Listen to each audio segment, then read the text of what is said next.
বিসমিল্লাহির রহমানির রহিম।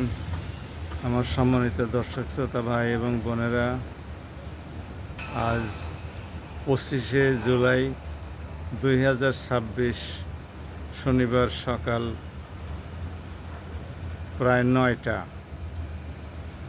দেখুন, কয়েকদিন অবিরামই বলা চলে ক্ষণে ক্ষণে বৃষ্টি হয়ে দেশ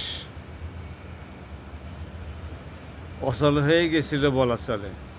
রাস্তায় গাড়ি ঘোড়া ছিল না, মানুষ চলাচল ছিল না, অফিস আদালত স্তিমিত হয়ে পড়েছিল, শিক্ষা প্রতিষ্ঠানে ছাত্ররা আসতে পারছিল না পানিবদ্ধতার কারণে। এখন শিক্ষা প্রতিষ্ঠানগুলো আবার জমজমাট হয়ে উঠেছে। দেখুন কি সুন্দর রোদ বেরিয়েছে, আলহামদুলিল্লাহ। আকাশটা পরিষ্কার, খণ্ড খণ্ড মেঘ আছে, বাড়িঘরগুলো কি সুন্দর ঝকঝক করে উঠছে। আবার কনস্ট্রাকশনের কাজ শুরু হয়েছে এখানে। আমি মিরপুর 10 নম্বর সেক্টরের মিরপুর ডিওএইচএসের পূর্ব প্রান্ত থেকে বলছি। কি সুন্দর আবহাওয়া। আজকে রাস্তাঘাট গতকালকে রাতে বৃষ্টি হয়ে যেটুকু ভিজে গেছিল শুকিয়ে একেবারে ঠনঠনা হয়ে যাবে ইনশাআল্লাহ।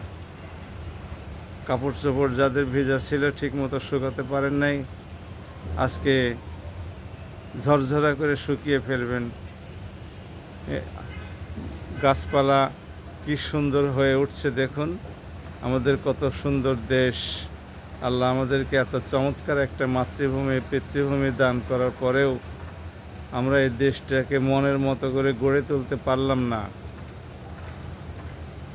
আল্লাহর তরফ থেকেই এই সমস্ত গাছপালাগুলো সৃষ্টি হয়।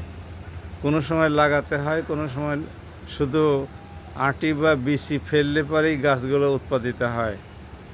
এরপরেও আমরা এগুলোকে সংরক্ষণ করতে পারলাম না, যে কারণে 18 কোটি মানুষের দেশ হওয়া সত্ত্বেও দেশটির অধিকাংশ মানুষ এখনও দারিদ্র্যের কষাঘাতে জর্জরিত। মহান আল্লাহ আমাদের এই দেশটাকে সুন্দর করে গড়ে তোলার তৌফিক দান করুন।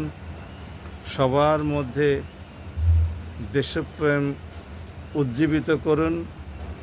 সরকার আমাদের যে জনশক্তি, সেই জনশক্তিকে কাজে লাগিয়ে দেশটি অন্যান্য উন্নত দেশের মতো করে মনের মতো গড়ে তোলার প্রচেষ্টা চালান। দয়াময় আল্লাহ আমাদেরকে সহায়তা করুন, সে তৌফিক দান করুন, সে মনোবৃত্তি দান করুন। আপনাদের সবাইকে আবার শুভেচ্ছা জানিয়ে এখনকার সংক্ষিপ্ত ভিডিও এখানে শেষ করছি। বাংলাদেশ জিন্দাবাদ।